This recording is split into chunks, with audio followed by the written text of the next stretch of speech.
Dalam konferensi pers yang digelar secara daring pada Kamis 5 Agustus, Kepala Badan Pusat Statistik Margo Yuwono menyebut, perekonomian Indonesia yang sempat mengalami kontraksi cukup dalam pada kuartal 2 tahun 2020 kini tumbuh secara signifikan. BPS mencatat ekonomi Indonesia pada kuartal 2 tahun 2021 tumbuh 3,31% dibanding kuartal pertama tahun yang sama. Sementara jika dibandingkan dengan kuartal 2 tahun 2020, terdapat pertumbuhan sebesar 7,07% pada periode kuartal 2 tahun 2021.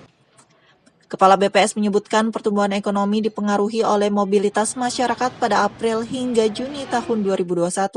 Peningkatan ini turut disebabkan oleh meningkatnya pendapatan negara dari pajak penghasilan sebesar 5%, serta PPN barang mewah sebesar 8% jika dibandingkan dengan kuartal 2 tahun 2020. Kalau kita bandingkan pada triwulan 2 tahun 2020 atau secara Y on Y, perekonomian Indonesia tumbuh 7,07%. Sedangkan kalau secara kumulatif, artinya dari Januari sampai dengan Juni tahun 2021 terhadap Januari-Juni tahun 2020, perekonomian Indonesia tumbuh 3,10%.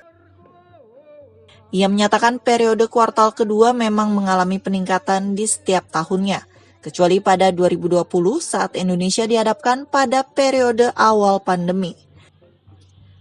Kenaikan nilai ekspor pada komoditas pertanian, industri pengolahan, dan pertambangan membuat nilai ekspor komoditas barang Indonesia meningkat secara impresif sebesar lebih dari 55%.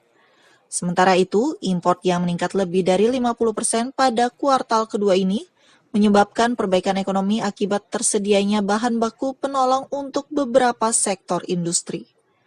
Pada triwulan kedua tahun ini, selain Indonesia, perekonomian sejumlah negara lainnya juga meningkat, termasuk negara yang menjalin kerjasama ekonomi dengan Indonesia seperti Tiongkok, Amerika Serikat, dan Singapura. Tim Kantor Berita Antara mewartakan.